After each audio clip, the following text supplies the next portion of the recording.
It's the Opperman Report. And now, here is investigator Ed Opperman. Okay, welcome to the Opperman Report. I'm your host, private investigator Ed Opperman. Okay, we have a returning guest with us. We have Madonna Wallen, not Wallen, Madonna Wallen, who's the mother of Natasha Cornett. Natasha Cornett's in prison right now for I guess it was several murders, right? She murdered murdered a whole family, right? Can you remind? Except the little boy. Except the little boy. That's right. One of them survived. That's right. I believe he got shot in the eye or something like that. And the back. He's not able to walk real good. How old is he now, the little boy?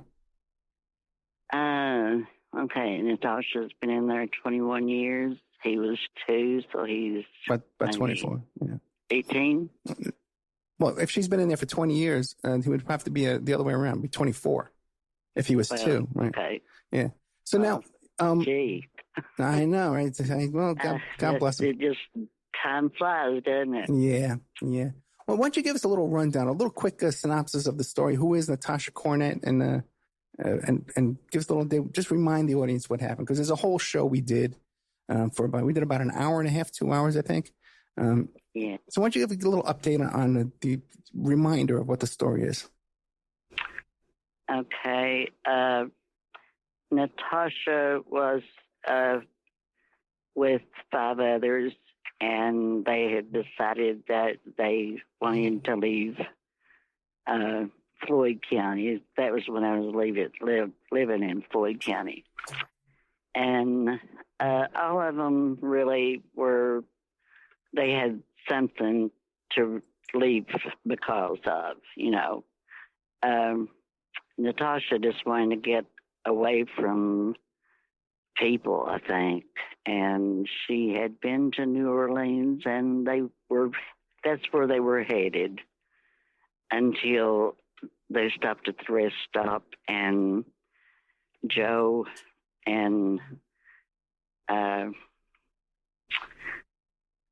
Jason decided they would kidnap a family of Jehovah's Witnesses. And Natasha and Karen were in the bathroom. That was why they stopped at the rest area. And when they came out, Natasha saw that Joe was doing something, and Joe wasn't a religious type person anyway, and she knew something was up if he was going to be talking religious talk. So she told Karen, that they better hurry up and see what's going on. And Joe they talked, but Joe told them that, they had to go take their van, and they were going to go with them.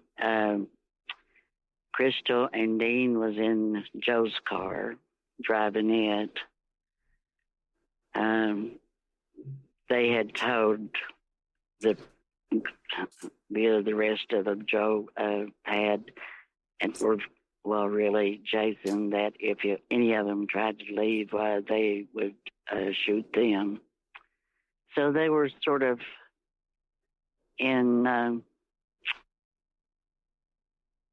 caught up in the same situation that the Lily Lids were. They were just, I guess you could call the lucky ones. They just didn't get killed. But I don't consider that being in prison very lucky. They might be alive, but it's bad. Okay. It's worse than anything. So, and then what happened was, and you're saying Joe was the youngest one, right? And Joe, that's the one who was the youngest one? Joe was the oldest, and Jason was the youngest. Jason.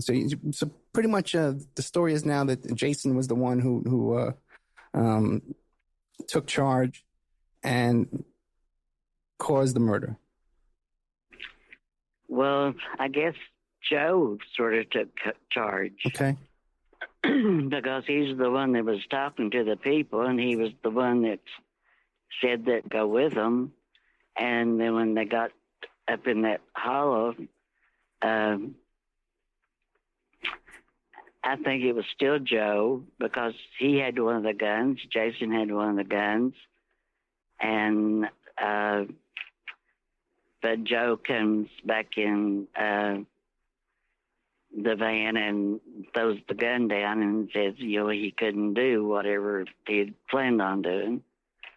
But Jason was still there with the gun, and Natasha was trying to talk him into just, getting in the van and going and leaving and just leaving the people there and not hurting them or anything. But he sort of promised that. But then when Natasha headed back toward the van, the shooting started, and that's when Natasha and Karen started screaming. One guy said that he heard laughing and like kids in the playground, but Natasha said that her and Karen were just screaming, and they, turned around, and there he was shooting the people, and they saw it all happen, and it still stays with Natasha. I don't think they'll ever get over seeing that.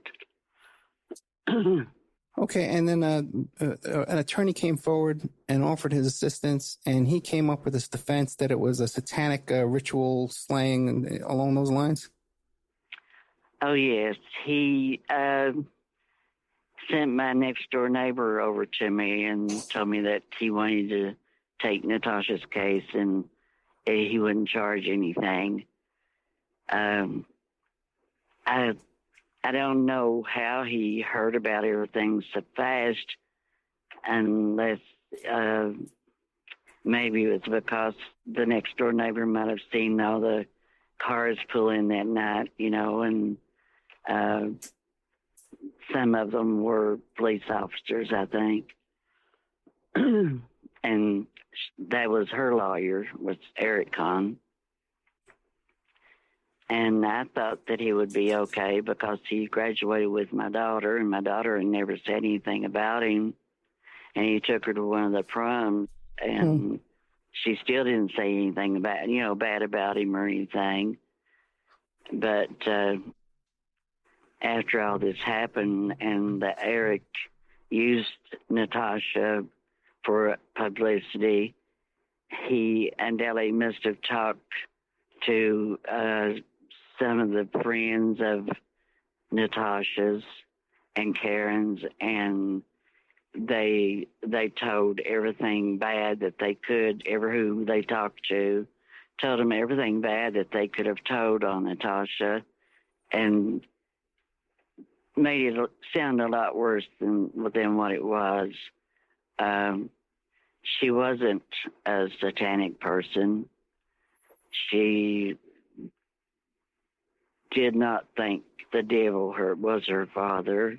Eric was the one that told her to say all this stuff. And all he wanted was the publicity out of it, and he got it. He even got on the news a couple of times and was being interviewed, and he even joked about it, laughed sort of about it, that, he was going to plead her insane, and it was a big joke to him. But he had seen all the media people that were coming to my house, and he had told me not to talk to them, to let them come down there and let them talk to him first. And I still feel like that if any money was changed hands, it was changed between the media and Eric Kahn. And he used everything that he heard, he used it against her. And by the time that she ended up in Greenville, those people were out in droves, to see them come in the police cars. And in the time being, while he was down there in, I think it was Arizona, Natasha told me that he had hit on her and wanted her to do sexual favors for him. And this was the start of everything that she's been through since in the prison too. Well, let me ask you this now. Did he handle this trial up until the conviction? He wasn't able to do anything because he wasn't able to practice in Tennessee. He had no license to practice there. He knew that. Okay, so you had a different lawyer for the trial. Yes. Eric was going to use a Tennessee lawyer Right. that he had found, but the court system told that lawyer, the Tennessee lawyer, that if he tried the case, that he would never try, be in court in Tennessee again. That maybe they would take his license away from him. So he stepped down, and then Robert Cupp and Stacy Street. Stacy was a man too. They took the case over. Okay, now, and was any evidence presented at trial that your daughter was involved in the occult and in Satanism? Because you described in our last interview, you described quite a bit of behavior, Ouija boards, and they were in the room, and they were doing stuff in the room, and she had a satanic Bible. They went to the Church of Satan, her boyfriend. So that was her boyfriend. Right, but you described quite a bit. Now, was there any evidence presented in the court that this was a motive for the killings? I think they said that it was a ritual killing, right? What they called it, and they said that Natasha was the leader of the group, right? And that was told to them by some of Natasha's friends that I had been letting stay there at the house because they didn't have any place to go, and they just happened to not be there when the group, left. Right. But Dean or Joe one called, this other guy's name was Jason too.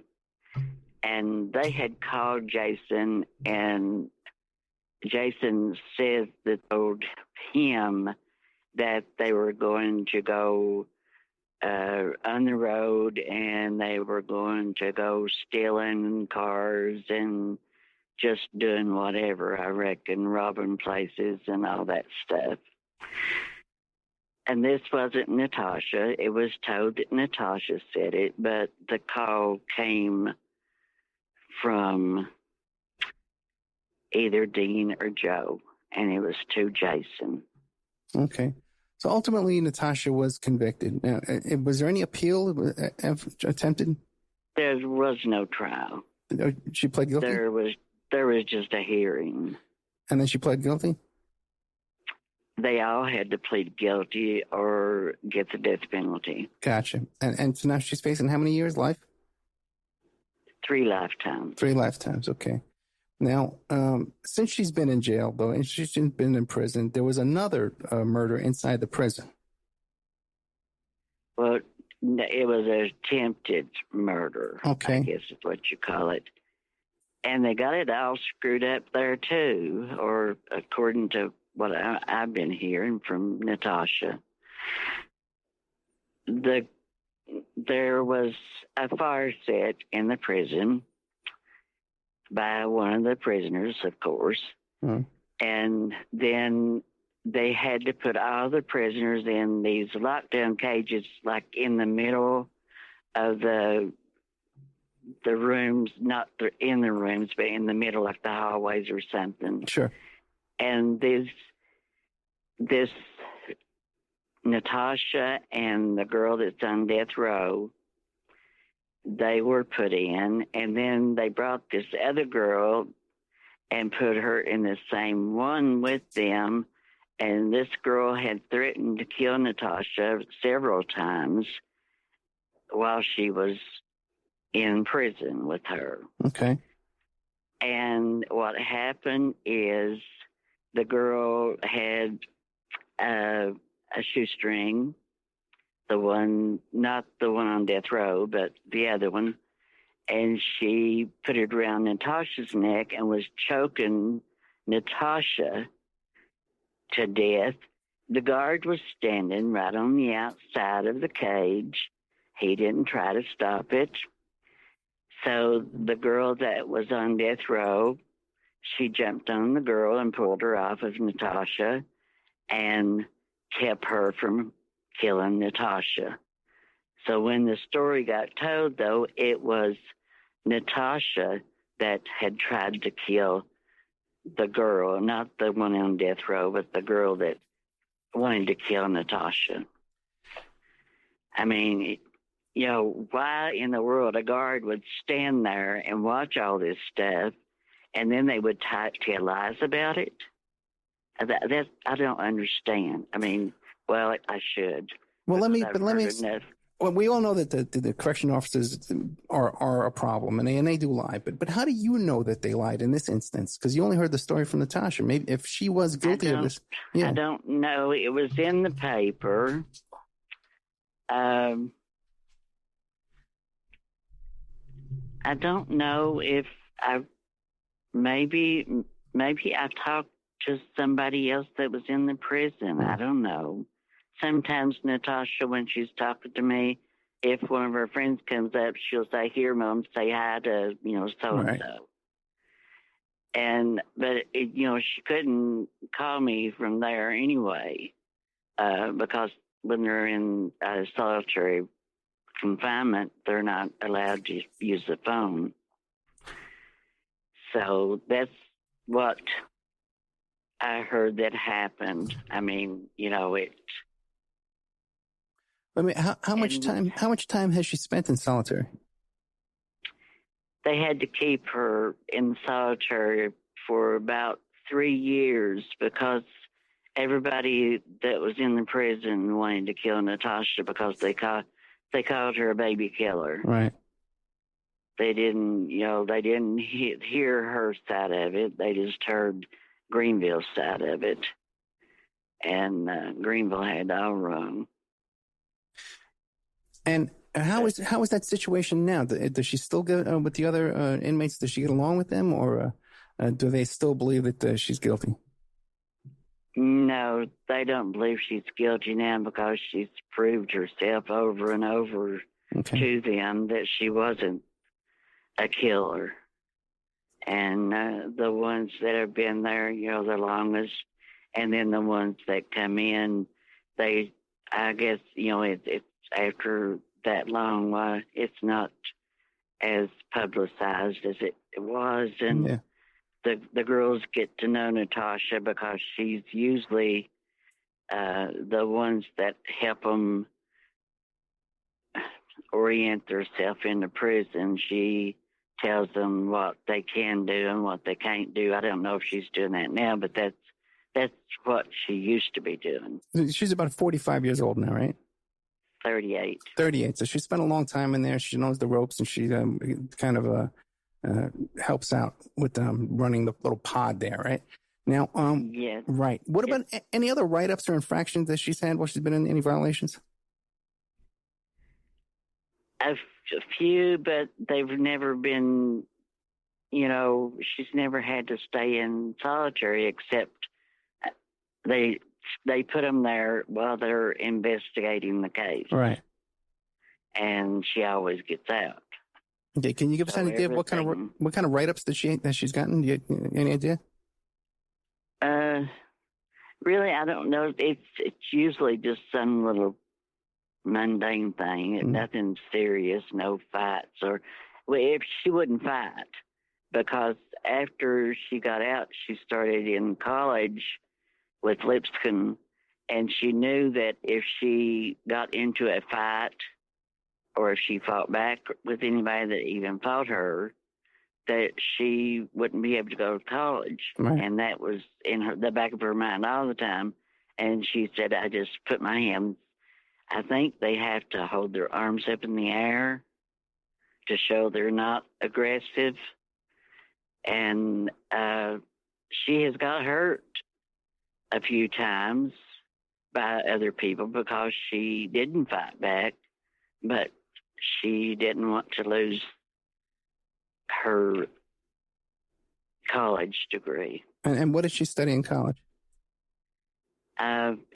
It's just a mixture of things. I'm not sure exactly. She'll have an associate degree in something. I don't know what it'll be though. Okay. But she's learned just about everything you can learn down there, and worked on the inside, helped paint the buildings, mowed the grass, Sure. any kind of a job she's done, I think, except cooking. I don't think she's been there yet. When is the last time you've had a face-to-face meeting with Natasha? Oh gosh, it's been.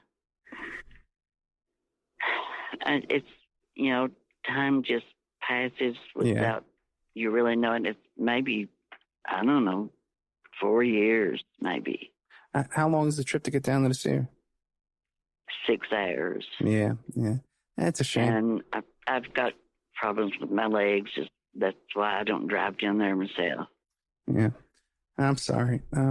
Now, how's her treatment been from the corrections officers? I understand that you've had some problems. There's always problems with the correction officers. As I don't think she's had any good ones. Right. Usually they're coming up and saying, things to her and just trying to get her to react, I believe is what they're trying to do, so that they can write her up for something. Like one incident just not too long ago, she told me that she'd had some food in the microwave and she went to get the food out of the microwave, and the girl in the next room went to get her food at the same time, and the guard stepped in front of Natasha's door and wouldn't let her go in, but he opened the door for the other girl, which she was black, and the guard was black too. So the girl got to go in, and Natasha didn't.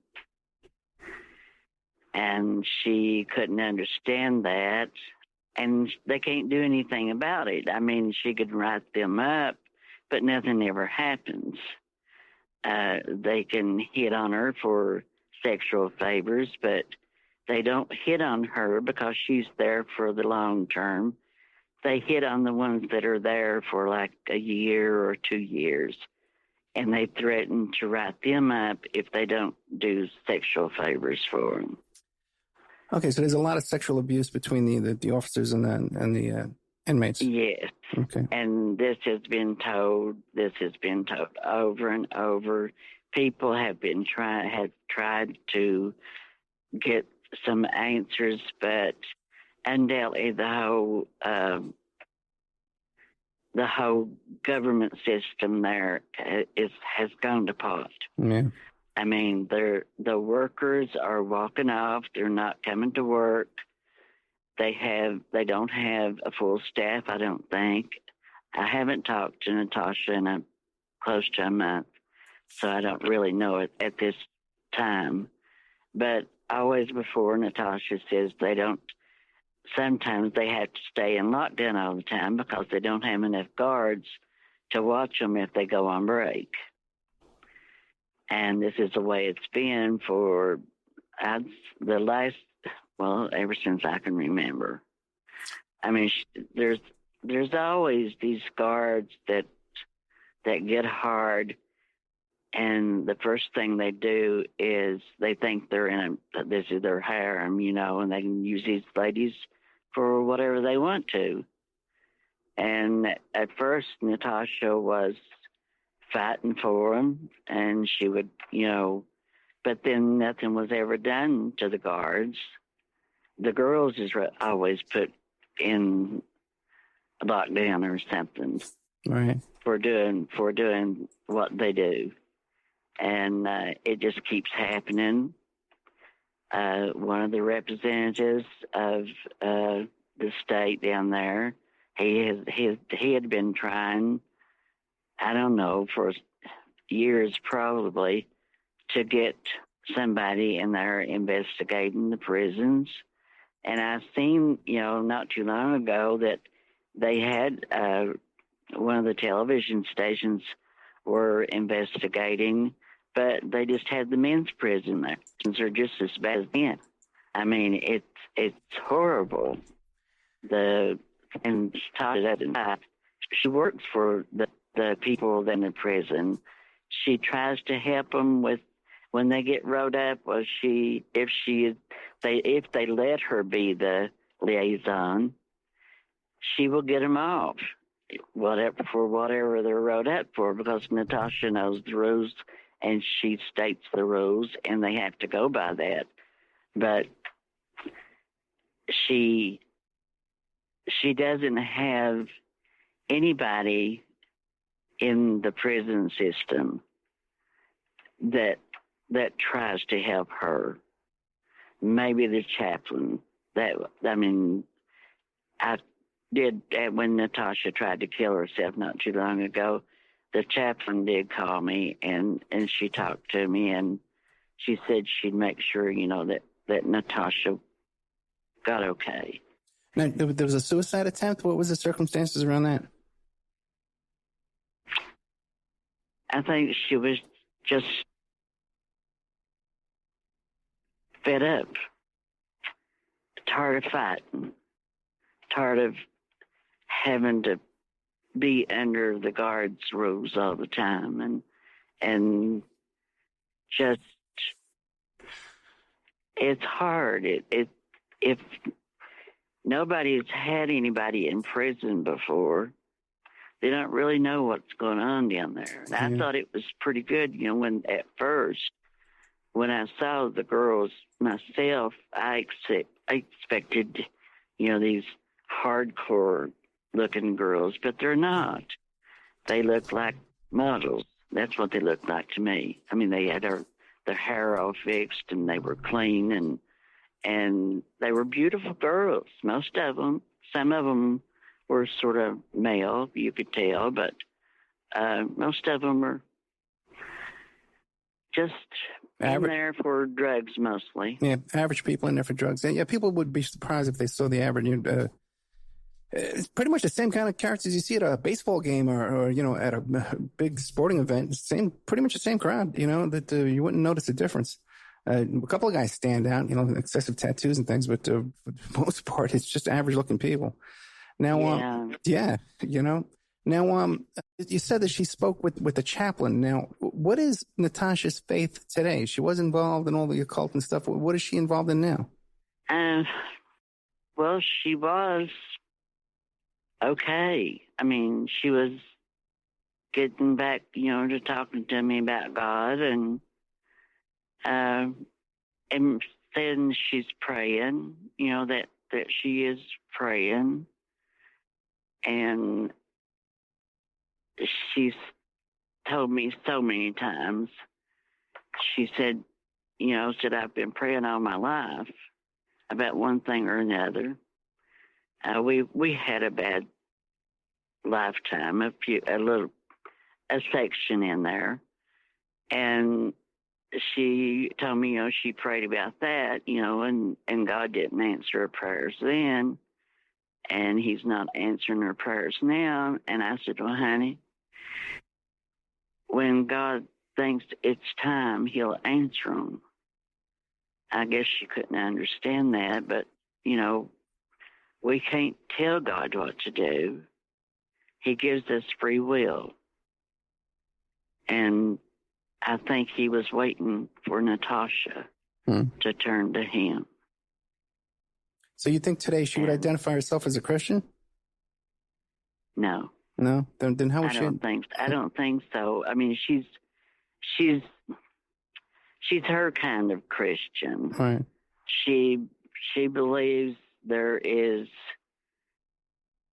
a God, and she believes, there is a devil. But I don't think she has come to the point that she thinks that devil is a real, real bad thing, yet. maybe if she stays in there long enough, she'll know. Now, does She sees the devil every day there. Yeah. Now, does she use like tarot cards? Like, what is she? Kind of things is she doing that makes you think that? Well, she wasn't a black witch. Let's put it that way. Okay. She was a Wiccan. That's the books that she had was Wiccan books. You know, they believe in the earth and the trees and the sky, and they're the good, I guess you call the good witch, the white witch.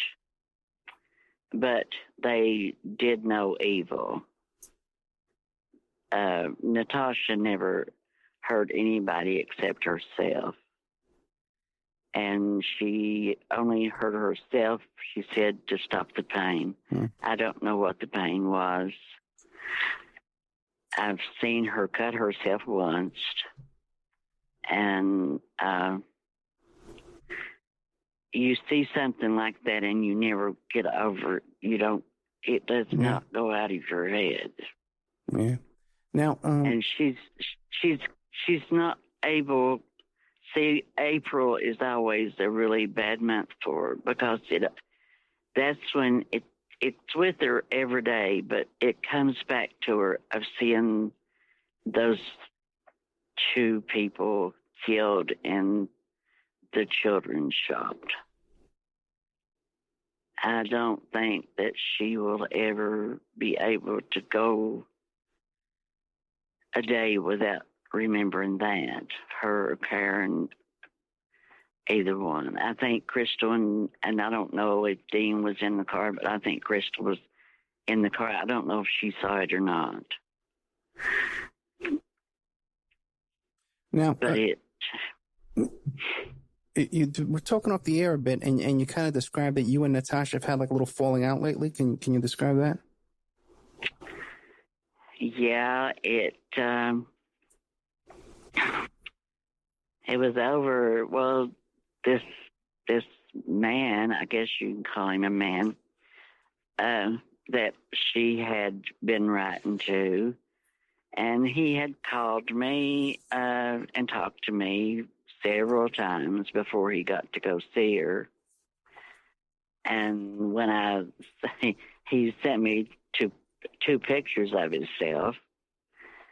And when I saw the first picture, I thought, oh my God, this is not going to go see her. No, this is going to hurt her. He had a beard down to his chest. His hair was that long too. He had tattoos all up and down his arm. I saw the tattoo on the side of his face, but I didn't know what it was at that time until I saw another tattoo, another picture of him after he got his hair cut. He's got his hair cut now. He's got his beard all shaved off, not completely, but it's real even and cut real trim, you know, since he started seeing her at the prison. But in the picture, when he had his face turned, I seen a tattoo on his forehead, and I thought, oh no, what in the world? And I had seen these before. And I knew that it was a Nazi sign, insignia or whatever they call them. And I thought, he can't go in that prison. Now, they won't let him in there with that tattoo on his head, I don't think. Well, they didn't let him in the first day, but I think it was because his truck smelled funny, so they thought he had some dope in the truck or something. But he came back the next day and they let him in. Okay. I mean, he had the long hair, the long beard, whatever you want to call the thing on his head. They let him in. And he's been going, I told him, yeah, it's really my message. And I told him, after I knew he had things bad, and I told him, you're going to have to clean up and he had put up a page on Facebook, and he had all these pictures of himself on there, and one of them was in like a provocative laying back sort of thing, showing his nipple ring. And the others were mostly, well, they looked like the devil to me because his eyes were all popped out and he would just, he had, and that's what he looked like. And he had these dark looking clothes on. And I thought, oh, goodness heavens above. Well, let me ask, this is not going to help her. This is not going to help her. Yeah, how did these two meet? I think he started writing her. I don't know how that he got her address or anything like that, but there's been so many people writing her. They just hear maybe her name or spread, and so they look her up on the Tennessee, I guess, where they're in prison, and get her number, and they can write her that way. Right. There's been a lot of them, that have written to her. Yeah. And there's that started. One guy that's in another prison started writing her when she was in Greenville, and he's still writing to her. So that has to be how that that happened. Right. Now, it seems that, because ever since we did the show together, it seems like a lot of her supporters, have contacted me, I'm very excited that she's getting some press and stuff. But it seems like, I would say about 80% of the people who contact me seem to be also involved in the occult and that kind of activity and beliefs as well. Now, does she have that kind of following? I don't know. I don't know what these people that no, I know the one and only Tennessee doesn't. And I don't know about all of them. They all have. The ones that I've talked to, some are, like to draw, and they'll draw, maybe some people would say they're just not that kind of art, but it's art for them. As long as they're keeping themselves busy and doing things like that, they're not going to be doing anything else. So maybe they all have a different opinion about heaven and hell, or God and the devil. But the Wiccans they're not bad people. I mean, they might believe, in the Wiccan, but it's not bad. It's not like a seance. They don't have seances or black magic or anything like that. I've read their books, and I've got some of them. Some that were Natasha's. She would tell me to write, order a book, and I'd order it, and she'd read it, and she'd send it to me. So I've got all kinds. If anybody wants, come to look at my house, they'd think I was a witch, probably. And I guess that's where she got it from, because I had joined a book club, and I got these books. One of them was called The Black Arts, and it had all kinds of ways to tell fortunes or read your palms, read the bumps on your head, you name it. And if it was to be done, you could do it from that book, so they said. So she gets books. People send her books. I guess she has like an Amazon wish list, and they send her books. And then after she's done reading them, she sends them to you? Yeah. Okay. She doesn't do that now, though. She just puts them in what she gets. She puts them in the library. Right. There at the prison. So I guess they got all kinds of books in the prison. Unless they throw them away. I don't know. So she has a lot of supporters and a lot of people who follow her case? Yes. Now, since I have been getting in touch with a lot more people, right. Wanting them to check Natasha's page out, and she has two. And I hear that this boy has put 2 pages up for him and Natasha now. So I don't know what. I haven't checked them out. I haven't looked at them. I'm a little afraid to look at what I might see. But he has come between me and Natasha.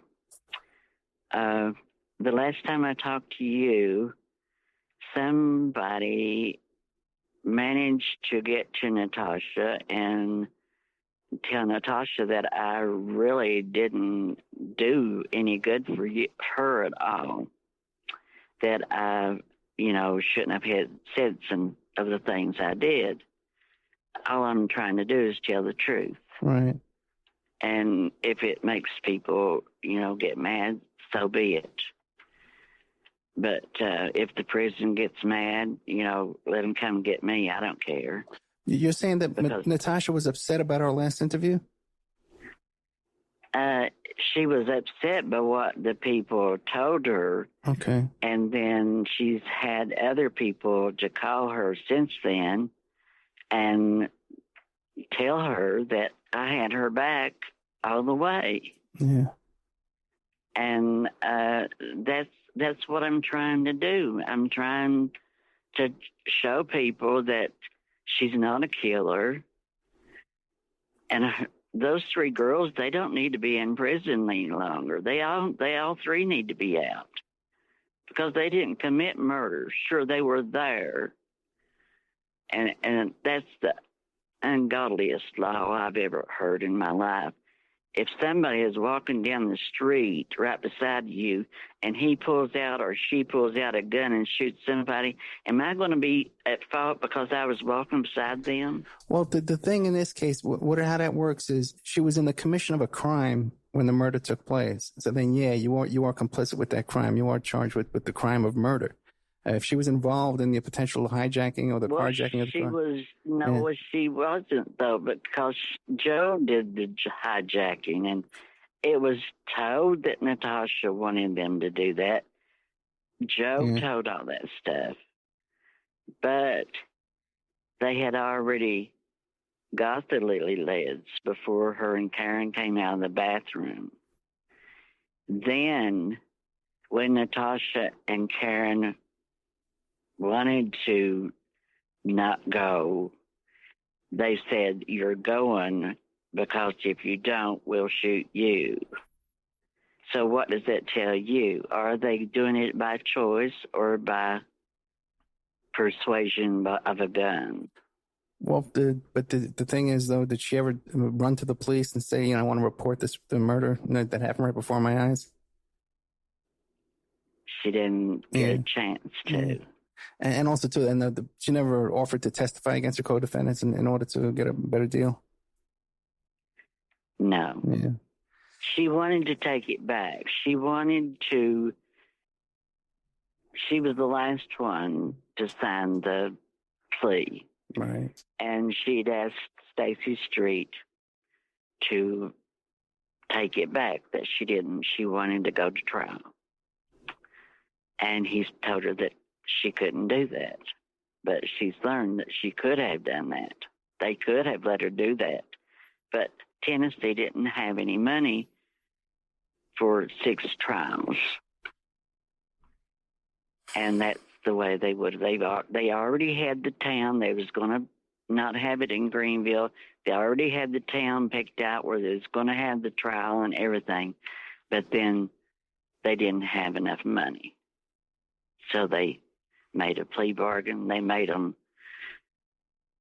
commit perjury themselves by saying there were 5 of them wasn't that guilty. Joe was, he was guilty too. He was driving. But the other ones, all they did was think of the gun, I guess, and they had to go right along with what Jason wanted, right, or get killed. And you say the driver, because he drove over one of the victims as well. Yes, and they said he left. Right.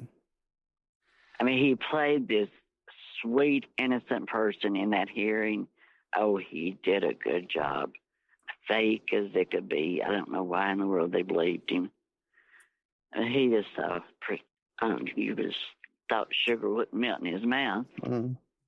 I mean, no tears, no remorse whatsoever. And then Crystal, she didn't take the stand. Dean didn't take the stand, but Karen and Natasha did. And they both cried. I looked at Natasha's picture of when she was 4 months, 18 at that time. And I looked at her and the picture of her now. She was a baby. I mean, she might have been 18, but she was still that child. No, I hear you. My daughter's 18. And you see the child. Sure. You don't see an adult. Stay close to her. I mean, that's the only thing I can say. Yeah. And Eric Kahn, do you know he sent me a friend's request on Facebook? Yeah, I think there's something about lawyers. They have no shame. You know, they just have no shame. How did he do that? I mean, well, he's in federal prison. He can probably do anything. Oh, he's in prison too. He's in prison too for what? Oh, yes. Embezzling millions and millions of dollars from the Social Security. Oh, that's right. Yeah, we talked about this, right? I remember now. Yeah, he had those. Yeah, well, that happens. He's one of those good guys too. Yeah, that's a very lucrative operation there. You get the $7,000 a pop. Yeah, you apply for Social Security disability, and then they deny you. So you wait about a year, and then it all builds up, and then you go get a lawyer, and then you get a nice big chunk of money. Yeah, they paid him $7,000, and that's out of I forget how many cases he had, but they said he had millions of dollars. He's probably still got millions of dollars that the Social Security Board hasn't found yet. And when does he get out, do you know? I have no idea, but if I had anything to do with it, he'd stay there for a lifetime too.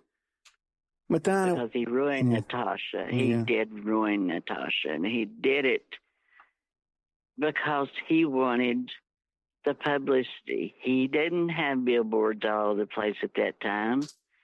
It was after Natasha that the billboards went up all over the place. He had a statue made, one of the billboards. He put the statue of some president up in his front yard of his offices. He's built more rooms onto that trailer that it started out to be. He had a very lucrative business, but he used Natasha to step on to get there. Okay, we don't want to dwell on Mr. Cohen. You know, he's... what do you want to leave us with? You only got a couple of minutes left. What would you like to leave the audience with? Well, I just hope that this man or boy or guy that Natasha is dealing with right now, that he doesn't hurt her. Mm-hmm. Which I think he's from Greenville, of all places. He's a biker. He belongs to a biker club, and it's not one of those with a suit and tie. They wear the leather wrist things and all that. And if she manages to get out, and if this guy, I don't know, I feel really bad about him, like he's going to really hurt her. And it's not, I don't know, he played the good guy with me, and now he's got Natasha so she doesn't call me. She's telling things on me that didn't happen. And that has broke my heart. I don't know how much more that I can take, but I am still sure that she did not commit murder, and she doesn't need to spend the rest of her life in prison, because prisons do something to people and they're never the same afterwards. Yeah. We have a totally inhumane prison system in this country. There's no doubt about that. We incarcerate more people in the United States than anywhere else in the world. More than, I think someone told me, more than China and Russia combined, which I do believe. But it's the people that they hire. I mean, why do they let them get by with mistreating the women after they get in there? Yeah. Well, the profession attracts a certain type of person. And again, I saw the men, they were really, just doing all kinds of stuff on, and the men's in Tennessee, and it was showing, what they were doing and everything else. And they were just smoking and just having a ball. It's like, yeah, and they make a fortune too, bringing in drugs and cell phones and stuff like that. There's no doubt about it. Yeah, it's so it attracts a certain kind of person. Yeah, but anyway, but the thing is, I just want to make clear that if people listen to the show and it gets back to Natasha, that Madonna Wallen has a good heart, and she's trying very hard to do the best she can to present a good side of Natasha. Some of my questions may be a little bit difficult and a little bit one-sided. But there should be, and I would really regret if this, especially if our interviews cause any division between mother and daughter. So Natasha, your mother really does love you if you hear this, and just try and take that in consideration there. And Madonna, thank you. Yeah, I don't think it had anything to do with you. I think it had something to do with the man that she's the new having guy, to visit her right now. Well, Madonna, thank you so much. Okay. And God bless you. Thank you. All right. I know it's tough. Okay. And God bless you. I know you've had a rough time with this, and God bless you. Thank you so much for doing what you're doing. Okay. Good night. Good night.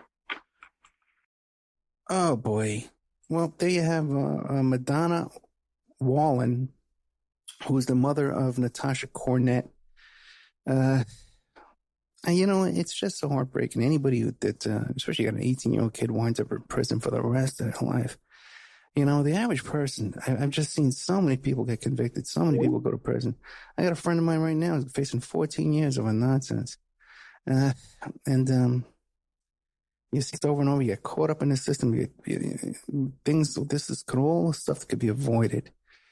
And you have but one life to live on this earth. So I really do hope that I know a lot of fans of Natasha listen to this show, and everyone I've seen, they're all very extreme type of people. There was a couple that didn't appear to be too out of the ordinary. But that just keep in mind that Madonna Wallen she's trying very hard to present a good picture, but the facts are the facts, and it really can't be avoided. So I pray that Natasha repents, and can be delivered from all this, man, and just have a whole new life of salvation. Okay, guys. Anyway, thank you so much for listening to the show. Put this in the members section, guys. And if you want to look up more about this case, it's Natasha Cornett, the Satan's daughter, I think they called it. And listen to the first show we did too about this, where we went into detail about her childhood growing up in the home and all the stuff they were doing in the bedroom and her trips down to New Orleans to see Anne Rice and stuff. And then the circumstances around the murder, there's all kinds of allegations that there were blood rituals being done. And the night before in a motel room, and triangles, shooting and formations and stuff at the crime scene. So thank you so much, guys. And thank you so much, Madonna Wallen and Natasha Cornett. Forgive your mom. She's trying to do the best she can. Good night.